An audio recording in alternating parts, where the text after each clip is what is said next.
Welcome everyone to this blockchain X art discussion.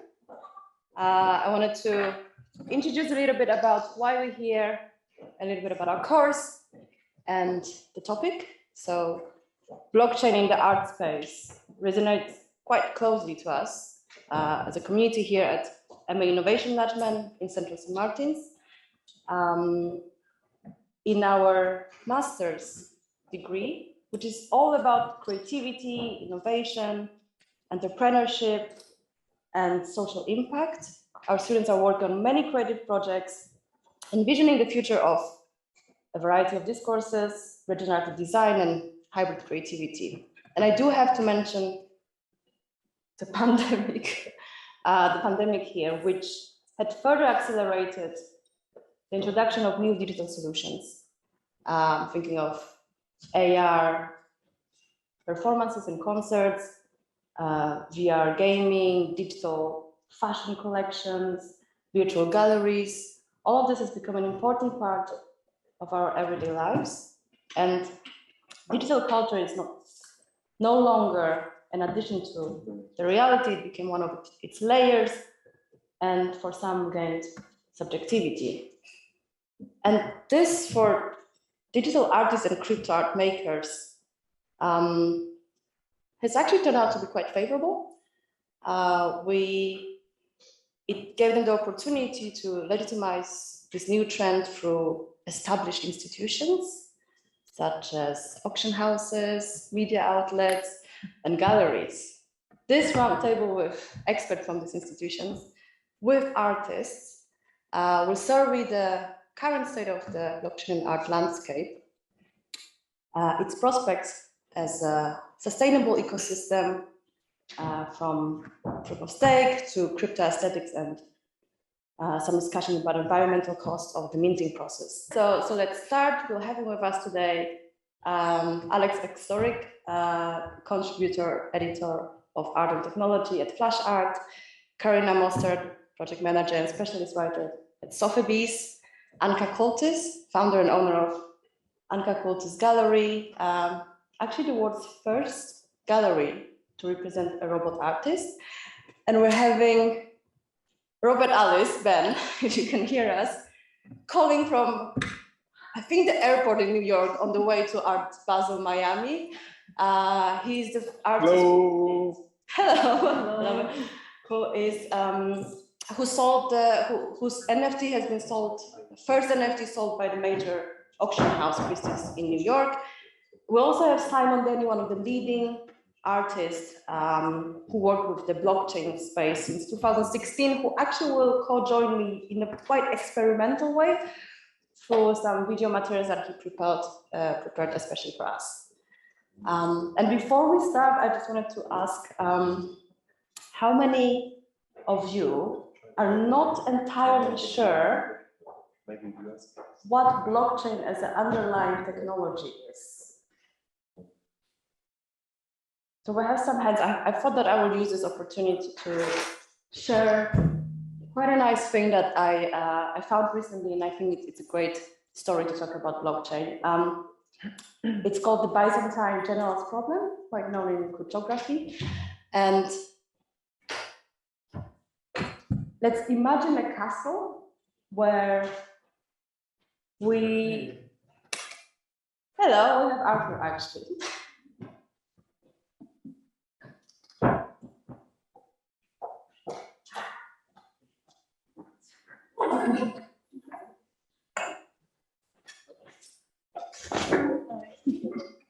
Here. Sorry, I wasn't super clear on the logistics. I need to give you a microphone. Okay, I'll do the introduction again. Thank you. So Arthur made it. He's a co-creator of Tezos, an open source protocol with a proof of stake consensus mechanism, self-amendment, and community-driven governance. In normal words, it's a green blockchain on which you can mint NFTs, and companies like McLaren, Red Bull, Guerlain, Grammy, Art Basel, Miami, all of them are minting on Tezos, so we're excited to have you here as well. Yes, you will be very mad if I'm talking about this, but hopefully don't listen now. I'm talking about the Byzantine generals problem. The what? The Byzantine generals problem. Okay, yeah. So I just wanted to have a simplified version of that. So let's imagine we have a castle where it's under the siege, and the castle has 3,000 defenders. The enemy has, however, 5,000 troops. So we have 5 groups of 5 commanders surrounding the castle, each of the commander having 1,000 troops, and the castle is only 3. So it's 3 against 5. The only way the operation would actually work is if all these 5,000 guys were attacking the same way. Unfortunately, in that time, there was no WhatsApp groups, and they couldn't ping each other about the strategy. So what happened is that they would use a horse runner as a messenger and pass on the message about the attack time. So let's imagine the commander number 1 with 1,000 would decide, let's attack at 3 a.m. He's passing on the message to the commander number 2, 3 a.m., and he's passing on to commander number 3. And there's one problem, which is that the commander number 3 is a traitor.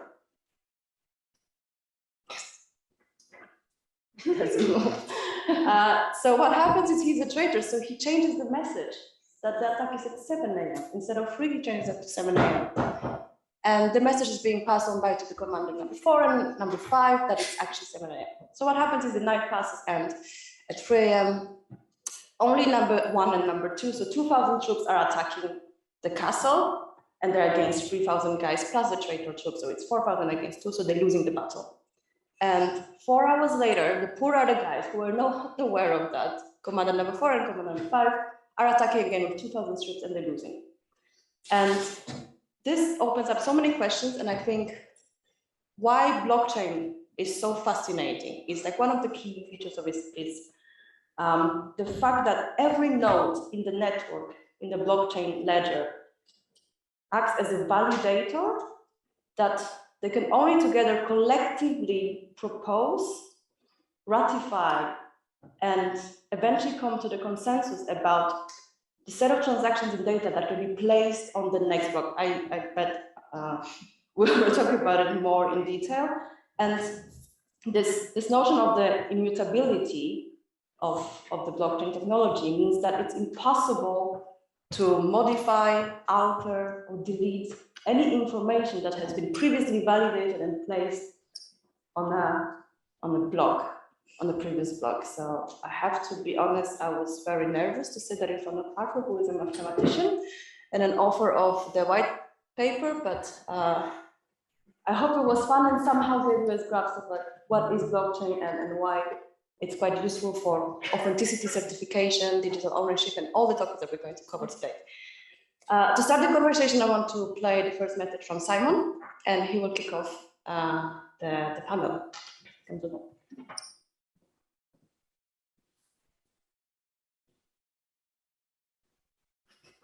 Just the whole thing.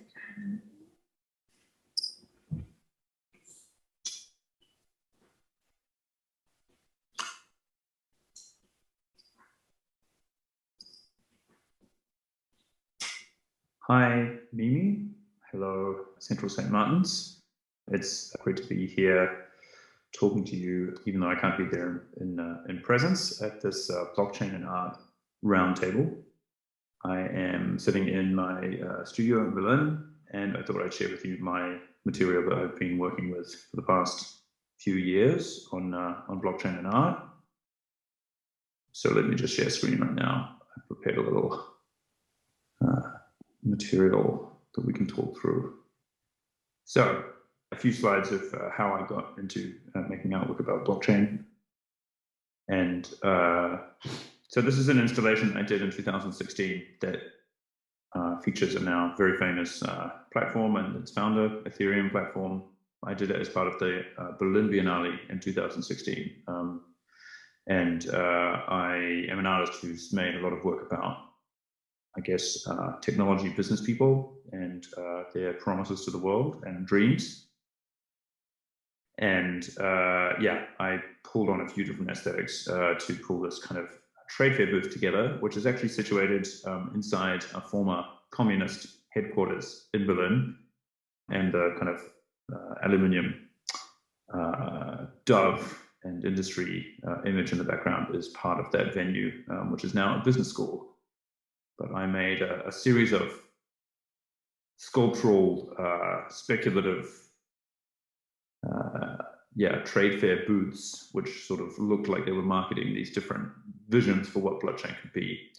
And alongside that, I also produced with a stamp designer, Linda Kentchev, a series of postage stamps that we printed with the German Bundesdruckerei, who make all the money and stamps for Germany. This image, which is sort of a speculative stamp that sort of tried to contain some of the visuals and ideology I thought were coming with the material at the time. Priced it at what was $1 in ETH at the time, which is laughable now, obviously. And more recently, I revisited that work in a Sotheby's auction, where I worked with a friend of mine, Billy Rennekamp, who has also done lots of stuff around blockchain and now works for Cosmos and Interchain. But he also did the early NFT project Clovers. And I was talking to Billy about this piece and some other people as well. And I wanted to try and attempt to mint this work back in time. And so Billy helped me find an old, early defunct ENS project where an NFT was available from 2018. And so I put a rubber stamp of that token on the stamp and swapped out the image for the existing token. And you can see the OpenSea page of that collection there with a couple of objects that look very much not like the other ones. And so that's when we produced this kind of backdated NFT thing for this earlier stamp work of mine. So in 2021, I started to think, well, actually 2019, even I was asked by the director of the Kunstverein in Hamburg to produce kind of a follow-up to Proof of Work. So Proof of Stake, both named after consensus mechanisms. I then produced this show, which opened in September of this year and just closed recently. So it was a different kind of show, again, connecting things from the art world to kind of more crypto projects, but I wanted to look at a wider kind of selection of artworks that weren't necessarily NFTs. There was a lot of art and curating of NFTs happening this year, and I thought, yeah, maybe a more meaningful connection was to zoom out and do something that was about ownership and a wider sense of the history of ownership and who can claim technology. So I worked with a number of artists producing an installation that looks a bit like this. This is Mike Kelly piece in the front. So nothing to do with crypto, made in 1990, but very much to do with ownership and gift economies, that piece. We also worked with a kind of again, like a installation structure that was based on one of the artworks in the show. This one by the artist Timur Sitchin, you can see foregrounded was a bunch of empty vitrines from an ethnographic display that was from the Ethnographic Museum in Hamburg that they'd thrown out, that used to contain indigenous American or North American indigenous objects and cultural artifacts and indeed technologies and works of art in these things. And Timur recontextualized these vitrines and displayed them in the same layout, but as empty. And for me, I thought that was a really interesting gesture about who can own what and who frames what kind of ownership. And also was sort of like thinking about, I guess, vitrines as a sort of a container that signifies a commodity or signifies something that can have and contain value isolated from its context, which has resonances with NFTs from my perspective. There was a number of other artists responding to those pieces as well. We had work by Robert Ellis, who I know is on the panel tonight as well in the show, and yeah, other kind of artists and artworks that again like resonated with these themes.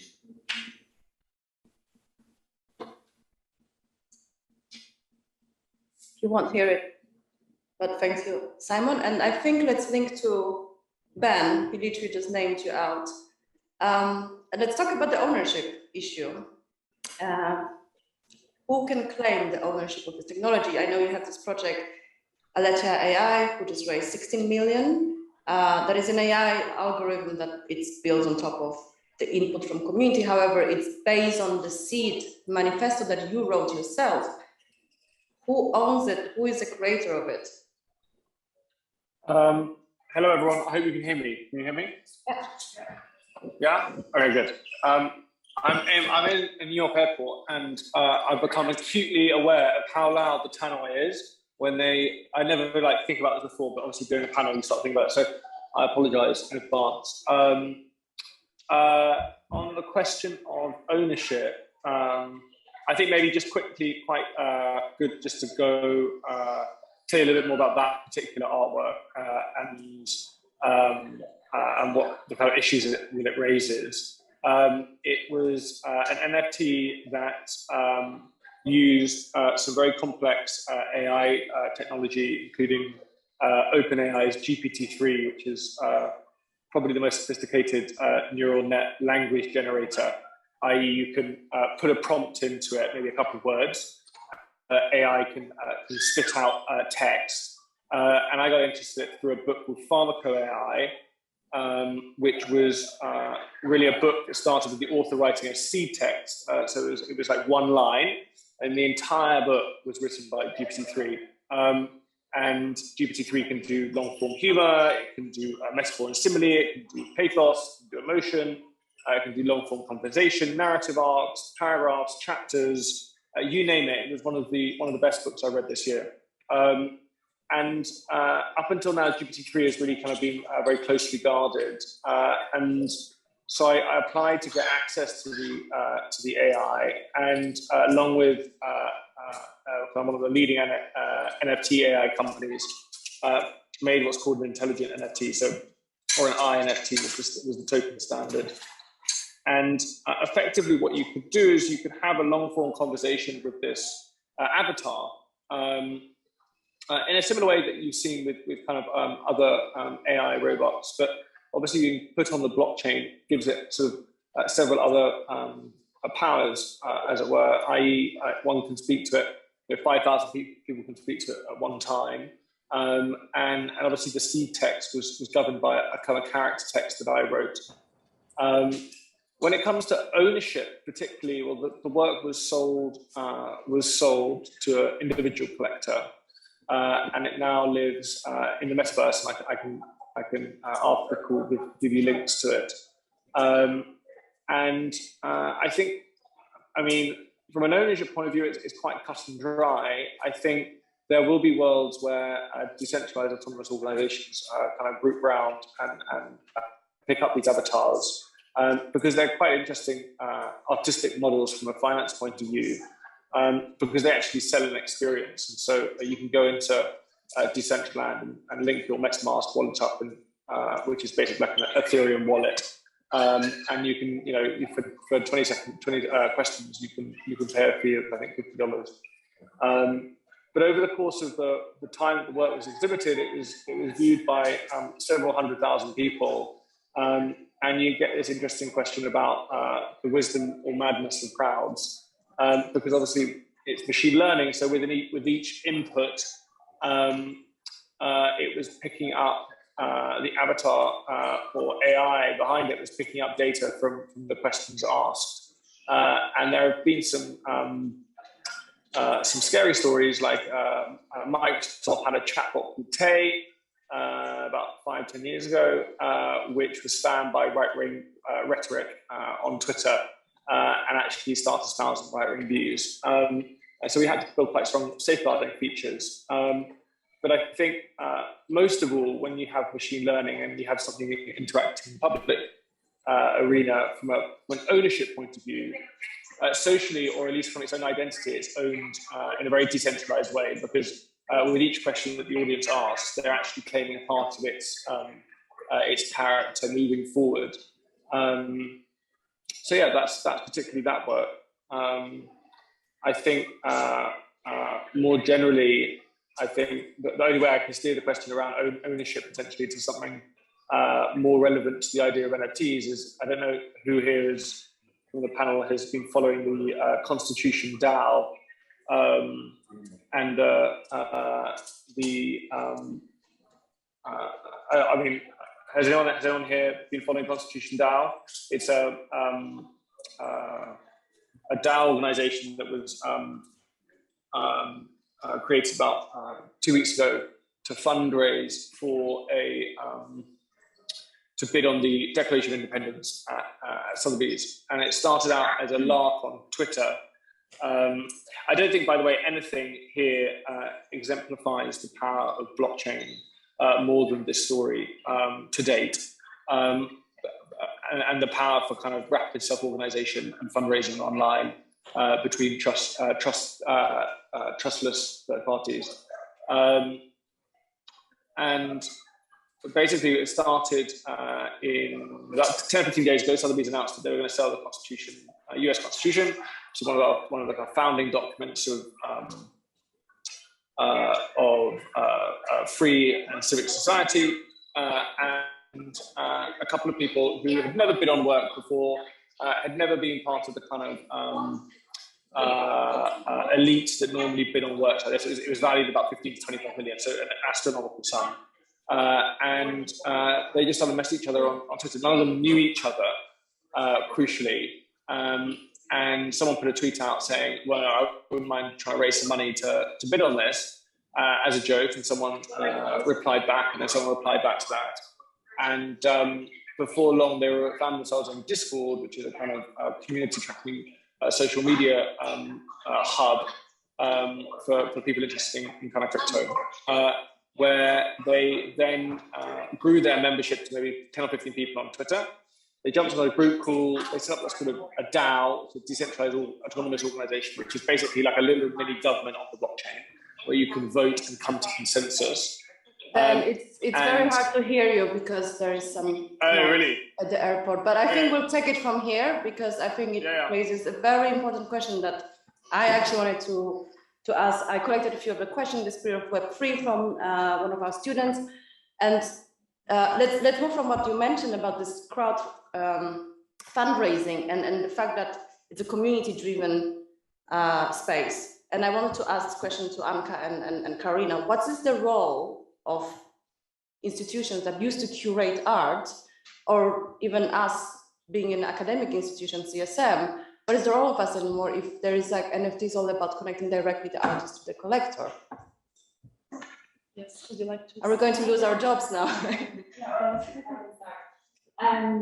So of course, the blockchain technology for works and the logic relies on, which basically putting all the participants in direct contact with each other, basically makes the intermediaries unnecessary. But I really hope that curators and institutions, in curatorial world especially, are not just intermediaries or middlemen.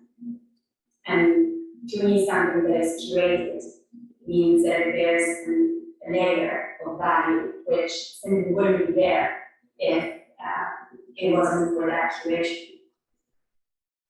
And so, to answer your question, I think the logic of blockchain technology allows for two important things. Number one, it can remove the filters and middlemen which act as, let's say, obstacles in processes. But by doing that, it would actually allow us to realize the value, the added value that they can actually bring. And, you know, blockchain is complicated. I mean, I think a lot of people could do with explanations and a guided voice that helps navigate the material and the benefits and the risks of blockchain as a concept and of the applications of blockchain. I see education as a key role in curatorial role. And so I think it becomes ever more important actually the curatorial role, which you don't have to unify it as a individual entity kind of trickling down the knowledge and super artists and it can be the community itself which takes in a very kind of blockchain logic the feedback of its people, its participants, and then reapplies it. Do we want the community feedback? I had this conversation with Arthur before about so Tezos is a community-driven governance, and as I said, to change anything, you have to have, is it 80% of voting? Yeah. So 80% of the consensus of the, let's say, community and the bakers there. And, it raises the question about the populist or the mass taste, or in this case, if there's any ratification. My biggest example is like, we ask the community, we ask the people that Brexit happens, how do we overcome these issues in a community-driven? I really, is this working? That doesn't seem like it. That would work, yeah, that works too. Just as well. Hello, yeah. Well, I think it's highly topic dependent. The type of decision you want to make, for deciding on the technology you're going to use as your base layer, the foundation technology, you build everything in the blockchain, for example. That's something that needs to be extremely conservative, for example, because you don't want to be changing willy-nilly. So you need to make very slow, well thought out, well deliberated changes. You want to have a very large majority in favor before doing anything. That's one thing. But different type of organizations, different goals are going to have different form of governance because they're going after a different goal. And if the risks and the payoff change, you might be in a situation where actually what pays off is taking risk and exploring new ideas and doing new things, in which case you would not want a very conservative form of governance where you very slowly only make small changes progressively. You would want something very radical. So I don't think there's one size fits all in terms of governance. It's highly topic dependent and mission dependent. Anka? Yes. What about the community-driven taste as a gallerist? I think as a gallerist, there is not really a community-driven taste. It's rather a gallerist taste, but. So would you, for example, represent an artist that has a lot of followers on Twitter? Or would you still stick to what you believe is good? Yeah, yes. But can I come back to the subject of the role of curation and as well as a middleman that we started to develop? And I think that the role of curation is crucial with for the NFT artists, as well as of the middleman. And there are like two reasons for that. NFT art needs today contextualization within the art history, as well as for the as a middleman, the artist, the gallery and the middleman, what they can bring is the expansion of the collectorship. So what I mean by that is that today there is very little writing about the content of the NFT works. So today, whoever is interested very little even about the NFT art, they could read, about the price of people artwork. Every day is 5,000 days. Yeah, The weekly one. Yes, exactly. But who really properly looked at these images? Who really could read or descriptions of these images, of these works. So I think this is extremely important, like the curations and showcasing these artworks. There was an extremely like brilliant exhibition, group exhibition presently at Carolina Museum, Francisco Carolina Museum in Linz. It was called Proof of Art, and it was the first world exhibition about the history of digital and NFT art. It was curated by Jesse Damiani. So what I think that the you know, showcasing these artists, like show these artists, write about these artists, and give them a critical acclaim is extremely important in order for them to last. Yes, we exactly. We have an art historian here, like you know, with the writers like Alex, for example. Yeah. In terms, like the second point is about the middleman, the importance of the middleman. Today, and again, the collectors. There's a, from my experience and from what I saw at my gallery, there is very little overlap between the NFT collectors and the gallery collectors. So what happens? The NFT collectors, they collect the artworks online, they store them in their crypto wallets, and they don't go to the galleries. They have little knowledge about how the gallery operates.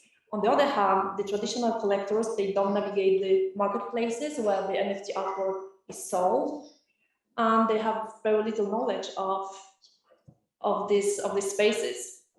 So I think the important role of the galleries and auction houses who started showcasing this art, so this Christie's and Phillips and the galleries as mine, is to bridge and to make this bridge between these two different worlds and to extend the collectorship for these artists. There is also, like from what I heard, the desire of some of these very successful NFT artists to have gallery exhibitions. For example, Olive Allen, I heard like saying how that she would love to have gallery exhibitions and like even gallery representation because they need this support. But as you said, the collectors are slightly different. They have different tastes, like the NFT collector. So from the perspective of an art historian, can you elaborate a little bit about the differences in the crypto aesthetics? So, you know, how different is the NFT art from what we know, what we consider as art previously? So I think it's probably worth saying that quite a lot changed during the pandemic. And there's a historical generalization and a historical split, which dates back to someone like Diego Rivera, that separated fine art from what he called the cultural industry and what was increasingly known as the cultural industries, which would constitute digital illustrators, game engine designers, essentially all of those marginalized historically and set apart from the gallery system. One of the consequences of solitary confinement during the pandemic was that we were all forced to share my experience images on the digital platform. And as a result, that whole separation between fine artists and digital creatives was really blurred, and probably blurred once and for all, I would suggest. However, something curious has happened since, and rightly talks about the separation between communities of the traditional contemporary art world and that of the NFT world, and the collectors also seem to be, at least at the moment, from different worlds. But in the process of,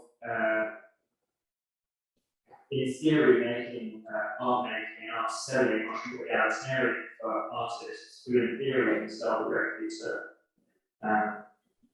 their buyers. In practice, almost overnight, a new wave of gatekeepers has sort of inserted themselves between the artist and the collector, and largely talking about the NFT marketplaces and the blockchain. And one of the things that a number of those, if not all of those marketplaces, have come to the decision about is that what they need is more curation. So this idea that the inevitable consequence of the blockchain is a space without mediators seems to have been proven, at least at the moment, tools. And I think to some extent the artist stands to suffer from that. On the other hand, many artists who are critically minded, who are perhaps have bigger Instagram followings, will benefit from that new institution cohering. And so I think my worry is what started as a kind of utopian decentralized fantasy is increasingly becoming decentralized in another name, or at least more hierarchical than perhaps it might be. Talking about marketplaces, one of the marketplaces, Pick&Mont, was closed recently. Oh, is it? Oh, I know, it's reawakened. We can talk about it. I can share a video. I'll give the microphone to share about it. But I think actually, what it reminds me is that I think you mentioned that previously, that 97% of all the NFTs are minted on Ethereum. Ethereum, actually, one of its standards, ERC 721, actually was named today #1 most powerful artist according to Art Review. Again, who claims to be a creator? Is it the ERC 721, or is it actually an artist? So let's move to the problem of Ethereum and the blockchains that we know so far. Most popular ones, Bitcoin, which again, if it would be a country, would be in the top 30 most top 30 in terms of the energy consumption. And then of course we have the Tezos one here, which I really would love you to share a bit and explain what is the difference between proof of stake and proof of work, and why we can actually fight back the issue of the environmental costs. I think I figured it out. All right. So proof of stake versus proof of work. When you're trying to build a blockchain, essentially you're trying to build a sort of shared data structure that anyone can write to and anyone can read, and it's shared and it's global. And you want to make it open and permissionless so that anyone can come in and validate the content. Anyone can come in and participate in maintaining it. The difficulty you have that you alluded to is the Byzantine general problem, is that if anyone can participate in maintaining it, some people could try to destroy it. Some people could try to put delete information or invalidate information. So in general, in this system, you need some sort of honest majority. And in a decentralized setting, when you don't have a concept of identity, what is a majority? You can't say it's a majority of people, because in an algorithm, you don't have the concept of what is a person. The only thing you have is bits. So in a world of bits, what is an honest majority? And the solution that was introduced by Bitcoin, and it is also used by Ethereum, is to say, well, if you burn electricity, you actually have a way of proving that in the world of bits.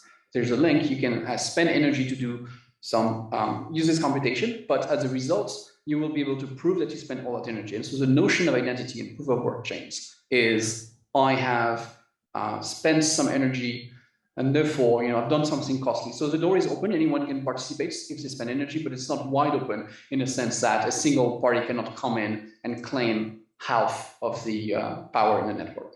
So that's, think of it as a way to kind of ration participating in the network.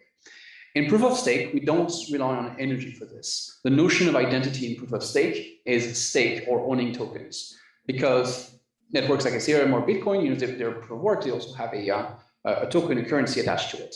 The idea of proof of stake is that you want to use the currency itself for determining participation in the consensus, in participation in the network. So if you want to validate the network, if you want to secure the network, you need to have some tokens. And the nice thing about it is that you don't have to spend any energy. Now, of course, there's a little bit of energy that's being spent because you're still running a server, right? You're still running a machine. So you're going to have some amount of energy that's being spent, in the same way that if you want to send a tweet or a text message, there's a computer somewhere that's running. But that's a very, very, very small fraction. In fact, 1 in 10 million of the amount of energy that would be spent on the proof of work network.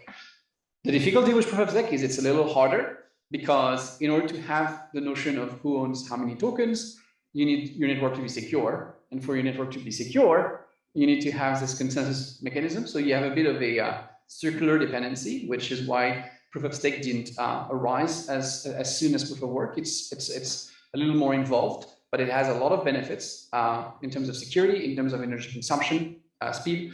And so Tezos, which was launched in 2018, is a proof of stake network. It uses about 1 in 10 millions of the energy consumption of Bitcoin or Ethereum. So it's very, very minimal consumption, and it's found a lot of popularity with artists minting NFTs.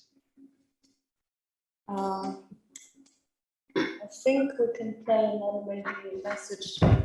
Simon actually will share with us a little bit about Tezos as well, hopefully.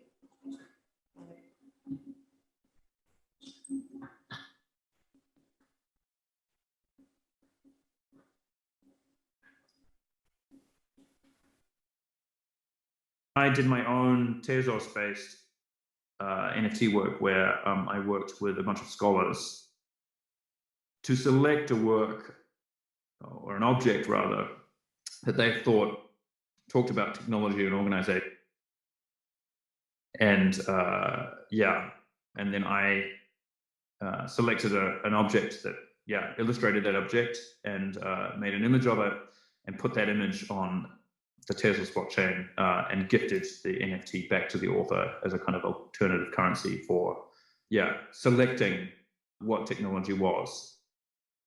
So this is a close-up of the entry on,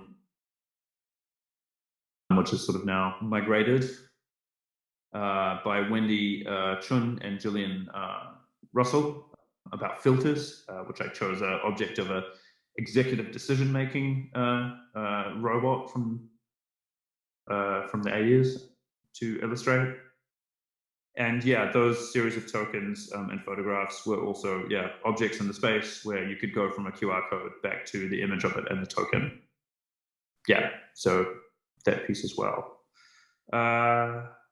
And I guess one more thing to say is I'm planning another NFT release and a collaboration that circles back onto the work that I've done in the past as well, and a fascination I've long had for this website called Fucked Company, which was a really amazing documentation of flameouts of companies, 2001 companies, as they closed in the 2001 dot-com crash. So I guess like the first web, and if we're like heading towards the third web,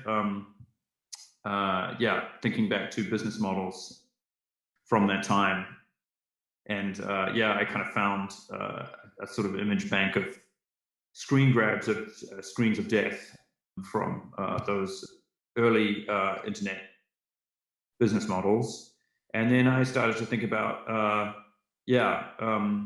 doing a kind of a seance.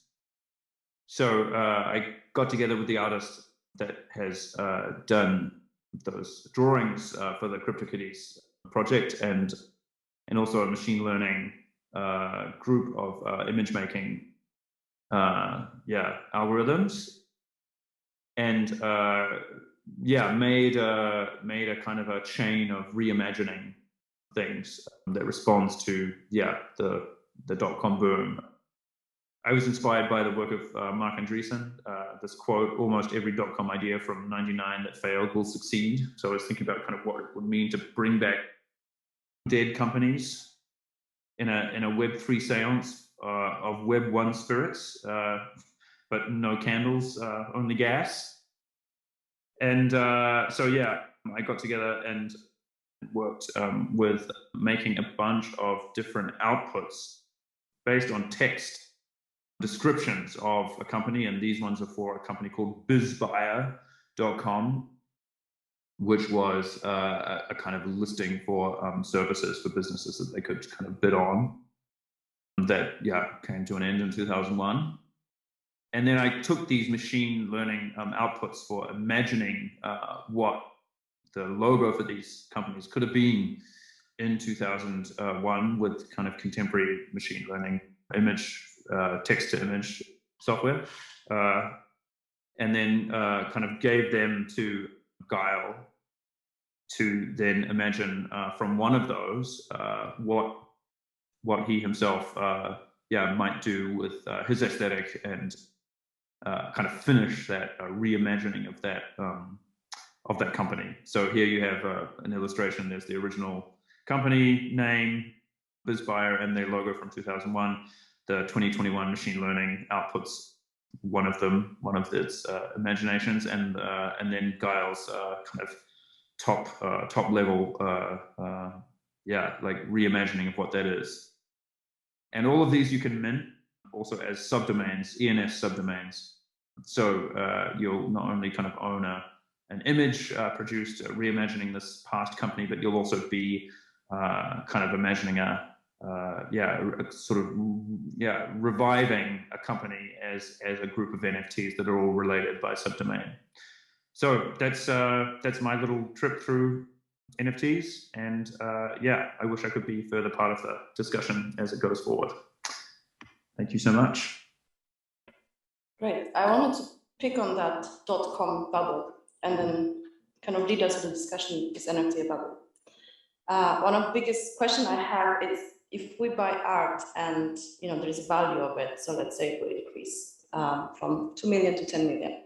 The thing is that we're buying here in cryptocurrencies. So an easy math, let's say Ethereum, we buy it at the artwork is worth 1 Ethereum. So let's say I bought it at a stage when it was 400. So the artwork costs 400, and then the moment there is a bubble, or let's say the market is doing well, Ethereum is, I don't even know how much it's now, 6,000 or something, or even more, three. I'm very optimistic. Let's say, I think Bitcoin was $68,000 at once.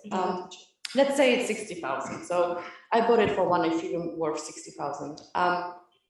It's 3,500. 3,500 right now. What if it goes down? Then the artwork, the value of the artwork is less. How do you value now when the artworks that people buy? I don't think the value of the art has anything to do with the value of the currency you purchase it with. If I buy a piece from a Venezuelan artist and the Bolivar crashes, doesn't mean the piece is less valuable. Or if I buy a piece from a Swiss artist and the Swiss franc rallies, it doesn't make the piece more valuable. I think there's some truth to it in the sense that there's some correlation, because some holders of cryptocurrencies who got large amount of money in short periods of time, I think, decide to go shopping, and it feels like silly money to them because it's just like came in. So you see a little bit of that, but I think in the long run there should be basically no correlation between the two. The value of the piece is the value of the piece. Now, that being said, broadly cryptocurrency markets and NFT markets have been up a lot this year. So I think you're seeing both the NFT phenomenon and cryptocurrencies rise at the same time. But it's I don't think the art is more expensive because the underlying currency you price it in has appreciated against some other currency. What about the digital assets? So I wanted to ask Anka about it. Can we use this certificate of authenticity and ownership for physical? Digital and physical. Yes, there are various. Yes, there are different ways of certifying digitally a analog artwork, as the same way as digital artwork can be. And Kakutis Gallery have been offering digital blockchain certificates for all our artworks, like digital and analog, that we sell since the end of the last year. So one of the way, and very easy way we can do this is via a platform called FlashArt. It's a platform, it works this way, that once we sell a work, a painting, like oil painting, for example, we ask the artist to go to this platform, and the FlashArt will check the artist's identity, and then we'll have it. They will send us the digital via email, like a link, blockchain registered certificate of authenticity for the artwork. there is also an option like to print this certificate on a very nice holographic kind of paper with nice design and RQ code. So when you scan it, then it goes directly to the blockchain number, should I say, right?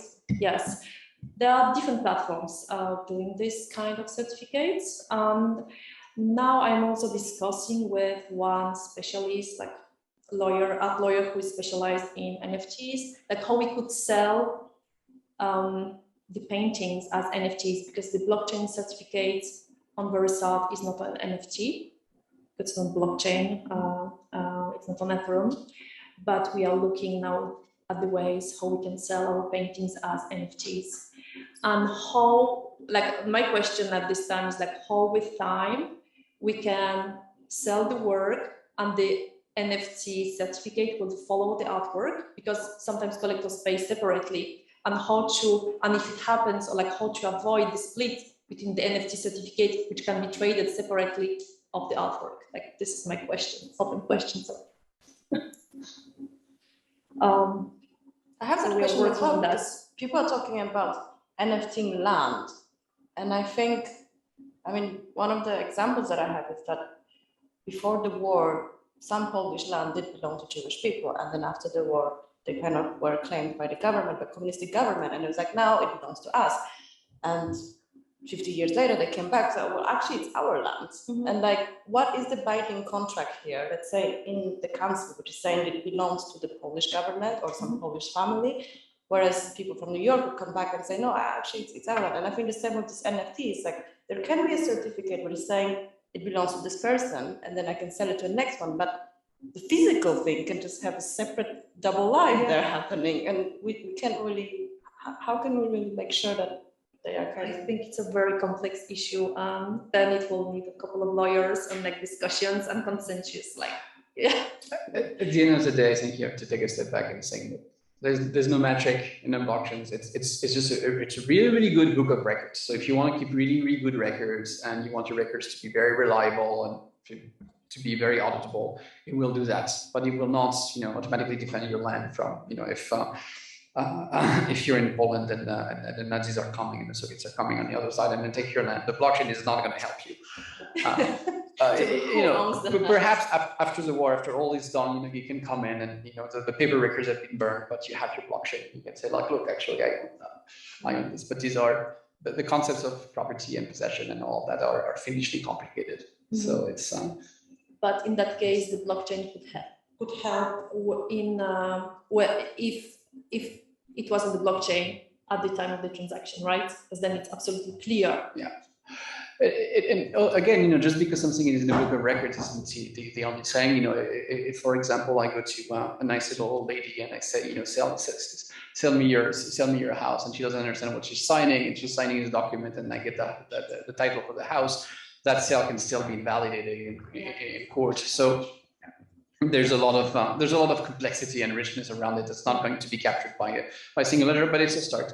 I think it leads me to actually the most important question. I wanted to ask Alex about it, that I was supposed to ask as the first one, but then I kind of got carried away, which every single person asks, like, what's the point of buying a JPEG that everyone else can download? It's number one question. We talk about it every single person.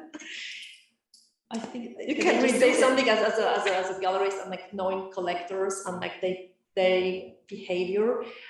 Collectors, they need to possess, like they need to have, they need to say, this is mine. They want to do whatever they want with it. Yes. I think it's in our human nature, and to say like, okay, this is, everybody can look at it, but this is my work, and they have the right to sell it. And now with the NFTs, they have a clear authorship on the works. I can tell you a story from my gallery.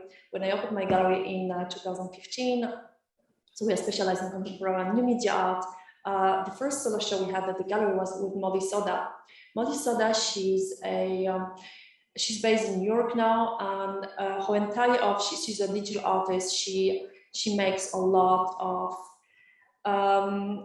short video. She has made at this time a lot of short videos from her bedroom in front of her, like camera, dancing, singing, and like expressing the feelings that the young girls could have in their own bedrooms. So her entire art, when I showed her work, was already online, YouTube, Vimeo, like everywhere. And we had this challenge, like how to show her work in a white gallery space with the white walls. So we had 25 videos. We showed her work on like iPhones, iPads, small screens, large screens, and like she placed some iPhones like in the pot plants. And the whole gallery was like painted in pink, very girly colors. And like people are asking me like, how do you sell these works? They're like everywhere online. Like, why do you sell them? And this was my first thing to say, like, they will look at the YouTube because it was before the NFTs, and they will say like, oh, look at this work, and this is mine, because they have this like kind of philosophy of saying that this is mine, it belongs to me. So at that time, it was before NFTs, and I'm super happy to see like NFTs, and I'm very happy about like what happens today, because when we are selling these works, we are selling them on memory sticks. And with a certificate, like signed, a very traditional certificate of certified by the artist, like the authenticity by the artist. And we priced this work for the first time, like Action House do. Usually, just you must probably know, the way the works are priced in a gallery space on the primary market, it depends on the size. But with these videos, like what could we do? They were already online. So we priced the works depending on the number of views or likes. So like every view was 10p. So it was exactly the process that auction houses have. So like the most desired work will be the most expensive because people saw it, because collectors know it. So we used this system of pricing in 2015 for whole show. And now like the same collectors who have more works, they could say like, oh, this is my work, but they will have the crypto wallet. So it's a nice evolution, and like it helps, I think, a lot of artists and us as galleries to deal with and with selling with these digital works.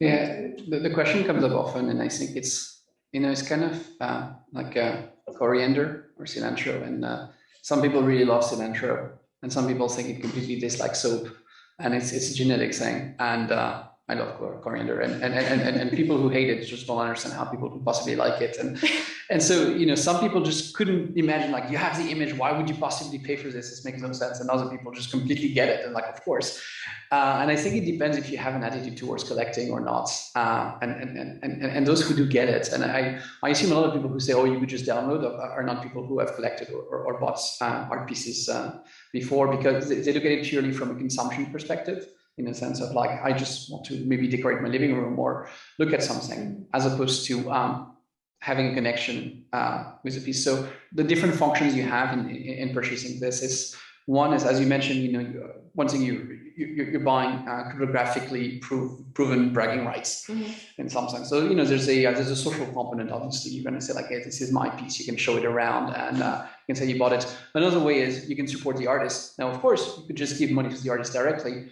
But because they can be resold through time, in a way, it's a way to support artists retroactively, in some sense, because an artist today who doesn't have a big name might be able to sell their piece for more, knowing that the person who's supporting them today could sell it for a higher price later if the artist becomes more renowned. So there's a component about bragging rights, feeling a connection with the piece, supporting artists. All of these elements, I think, are one of the reasons why you might want to buy an NFT as opposed to merely enjoying the digital piece of art. But it's great that you can do both. I think the stress on ownership is crucial. The history of the history of fine art is really a history of space collapsing from three-dimensional illusionism in Renaissance to flatness in the modernist context, towards the dematerialization of the art object in the 60s. And to some extent, the NFT is, you can read it as an avant-garde, another avant-garde transition. But to me, the interesting thing that Simon Denny relies upon is the question of not so much time as being important to the NFT, i.e. the moment at which an NFT is minted or at which someone becomes an owner of an NFT, but the separation between the artifact and the token, to me, is a fundamental shift. Essentially, what that means is that the creative deposit of the artist is ultimately, or the relationship between the creativity of the artist and the ownership by the owner is fragile, because if, I don't know, Nifty Gateway goes down, so that's what happens. But if you don't trust if the file is insecure, and the primary focus of buying these objects is status, then it really shifts. I think ultimately the value of art away from creativity towards money as the new medium of expression and ownership. And I think I'm kind of interested to see how the artist resale rights continue to time, because obviously that does preserve the creative importance of the artist. But I'm starting to wonder whether really this is becoming a cult of ownership rather than artistic autonomy, which may be overdue, but it's certainly a big change. And I think it's once often concealed in the discussion about how much something costs or how much environmental damage is to it. Great, a lot of thought-provoking statements there. I think we'll give it a little bit to think tonight. And yeah, I think let's wrap up. Thank you for spending your time, generous time with us.